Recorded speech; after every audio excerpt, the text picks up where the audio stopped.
देखिए, इस वीडियो में मैं आपको बताऊंगा कि अगर आप क्लियर, कंसाइज और कॉन्क्रीट तरह से इंग्लिश लिखना चाहते हैं तो आपको क्या पढ़ना चाहिए और क्या नहीं पढ़ना चाहिए। ये राइटिंग की सीरीज का तीसरा वीडियो है और इसके पहले के जो 2 वीडियोस हैं उनका लिंक डिस्क्रिप्शन में दिया हुआ है। ठीक है, अब अगर आप क्लियर, कंसाइज और कॉन्क्रीट तरह से लिखना चाहते हैं तो सबसे पहले आपको क्लियर, कंसाइज और कॉन्क्रीट तरह की चीजें पढ़ना पड़ेंगी।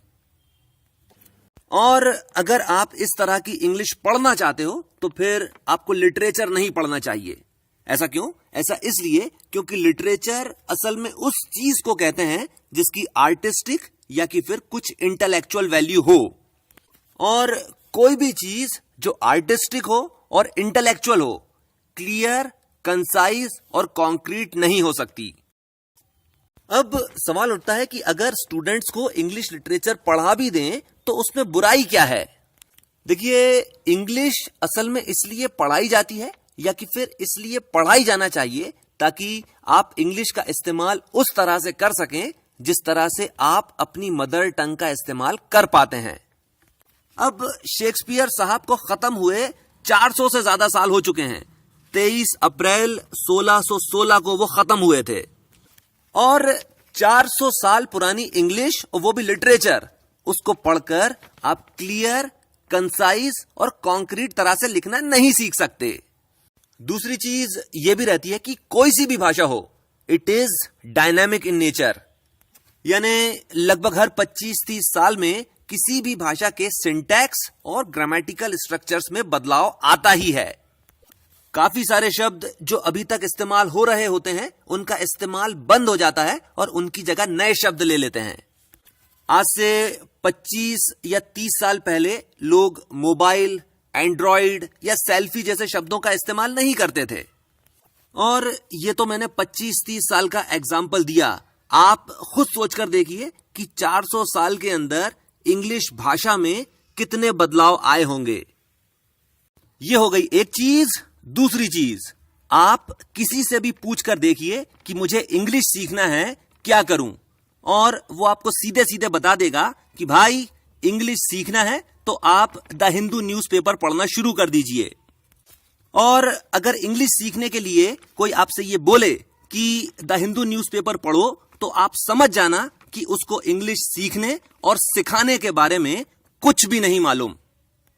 हिंदू वो न्यूज़पेपर नहीं है कि आपने उसको पढ़ा और आपको समझ में आ गया। ये एक कतई कठिन न्यूज़पेपर है। ये बिल्कुल उसी तरह से हो जाएगा कि आप किसी दिन मॉर्निंग वॉक पर निकले और 1-8 घंटे चलने के बाद आपने देखा कि अरे, आप तो माउंट एवरेस्ट पर आ गए। हिंदू में बहुत ज्यादा कठिन इंग्लिश और बहुत ही ज्यादा कठिन ग्रामेटिकल स्ट्रक्चर्स का उपयोग किया जाता है।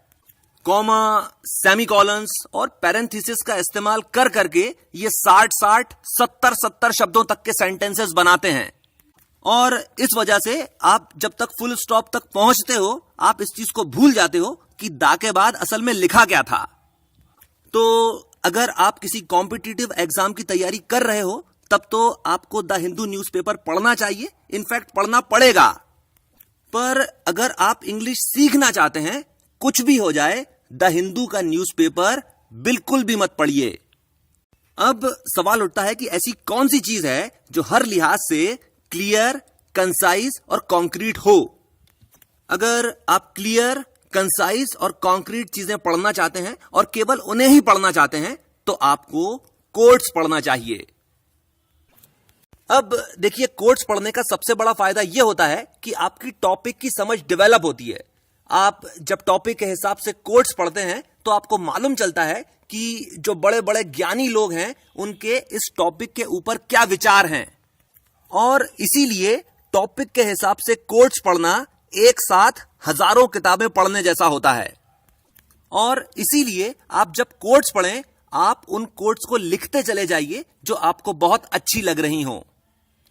कोट्स पढ़ने का दूसरा सबसे बड़ा फायदा यह होता है कि कोट्स टाइम टेस्टेड होती हैं, यानी समय की कसौटी पर परखी हुई।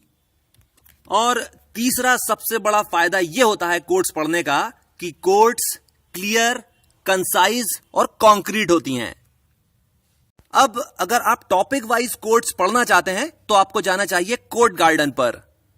अगर आप ऑथर्स के हिसाब से पढ़ना चाहते हैं तो आपको जाना चाहिए ब्रेनी कोट्स पर। और अगर आप थोड़ा सा टाइम इन्वेस्ट कर सकते हैं तो फिर गुड रीड्स की कोई काट नहीं है। आखिरी चीज, अगर आपने अभी तक इस चैनल को सब्सक्राइब नहीं किया है तो इसको सब्सक्राइब कर लीजिए और बेल आइकन को क्लिक कर दीजिए। और अगर ये वीडियो आपको पसंद आया तो इसको शेयर जरूर कीजिए। इसके साथ मैं अपनी बात खत्म करता हूं। आपने मुझे इतना समय दिया, थैंक यू वेरी मच।